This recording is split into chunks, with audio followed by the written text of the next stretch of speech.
बातमी चाकणमधून येते। चाकण शहरात सुरू असलेल्या मुसळधार पावसामुळे जनजीवन सध्या विस्कळीत झालंय। शिवाजी हायस्कूल जवळ शिवाजी हायस्कूल जवळ पृथ्वी प्रस्थ बिल्डिंगचा पहिला मजला सध्या पाण्याखाली गेलाय आणि अति प्रमाणामध्ये या ठिकाणी पावसाचं पाणी साचलेलं पाहायला मिळते। रस्त्यांचे अक्षरशः ओढ्यामध्ये रूपांतर झालेलं आहे आणि नागरिकांना ये-जा करताना सध्या मोठ्या अडचणींचा सामना करावा लागतोय। पाऊस सतत कोसळतोय आणि या सतत कोसळणाऱ्या पावसामुळे परिसरातील परिस्थिती अत्यंत आता गंभीर बनत चालली आहे। चाकण शहर पूर्णपणे तुंबलेलं आहे। अण्णाभाऊ साठे चौकामध्ये पाणी झालंय। चाकण शहरामध्ये दुकानांमध्येही पाणी शिरलंय। तर नगर परिषदेच्या ढिसाळ नियोजनाचा सर्वसामान्य व्यापाऱ्यांना तिथल्या रहिवाशांना हा फटका बसतोय। तात्काळ उपाययोजना करण्याची व्यापारी आणि नागरिकांनी मागणी केली। गेल्या 48 तासांपासून उत्तर पुणे जिल्ह्यामध्ये सुरू आहे पाऊस आणि त्यामुळे संततधार या पावसामुळे रात्रीपासून पावसाचा जोर वाढलाय। चाकण शहराची अक्षरशः तुंबापुरी झाल्याचं आपल्याला या ठिकाणी पाहायला मिळतंय।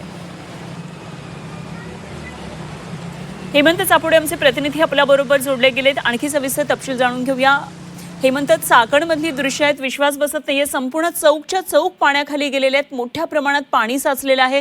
सगळं ढिसाळ कारभाराचं ढिसाळ नियोजनाचं हे रूप पाहायला मिळतंय।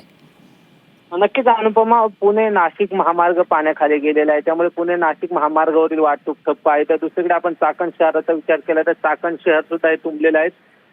अण्णाभाऊ साठे चौक आहे त्या परिसरात पूर्ण पाणीच पाणी पाहायला मिळतं। पूर्ण शहरात चाकणच्या त्या ठिकाणी जर पाहिलं तर आपण जलमय झालेलं पाहायला मिळतं। आपण जर दुसरीकडे विचार केला तर चाकण आंबेठाण रोडवरील जर आपण विचार केला त्या ठिकाणी सुद्धा एका बिल्डिंगमध्ये जवळपास 4 बिल्डिंग आहेत। त्या ठिकाणी 70 ते 80 लोक अडकलेले आहेत। ते सुद्धा या ठिकाणी मदतीसाठी प्रशासनाकडे या ठिकाणी प्रयत्न करत आहेत। आपण जर सर्व परिस्थिती पाहिली तर गेल्या 48 तासापासून चाकण परिसर असेल किंवा उत्तर पुणे जिल्हा असेल या सर्वच भागात मुसळधार पाऊस सुरू आहे। मात्र रात्रीपासून या पावसाचा जोर अजून वाढलेला आहे आणि आता ही या परिसरात मोठ्या प्रमाणात पाऊस बसत आहे। त्यामुळे हा पाऊस जर सातत्याने असा सुरू राहिला तर या पुढच्या काळात अजून पूरस्थिती गंभीर होऊ शकते। अनुपमा, ठीक आहे हेमंत, जरूर या सगळ्या घडामोडींवर लक्ष ठेवून राहा। पण वेळोवेळी या संदर्भात अपडेट जाणून घेत राहू, माहिती जाणून घेत राहू। तुर्तास धन्यवाद दिलेल्या माहितीसाठी।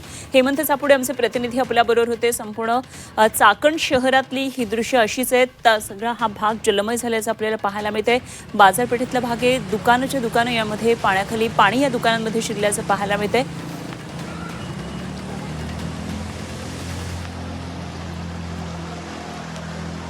तर चाकण परिसरामध्ये सध्या जोरदार पाऊस आहे आणि वाकेजवळ पुणे नाशिक महामार्गावर पाणी झाले। वाहतूक त्यामुळे बंद आहे। हजारो वाहन चालक या ठिकाणी अडकलेले आहेत।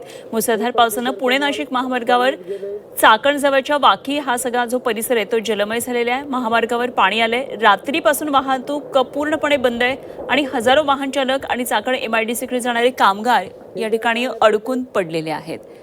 हा फर्निचरचा मॉल देखील पाण्यात गेलाय।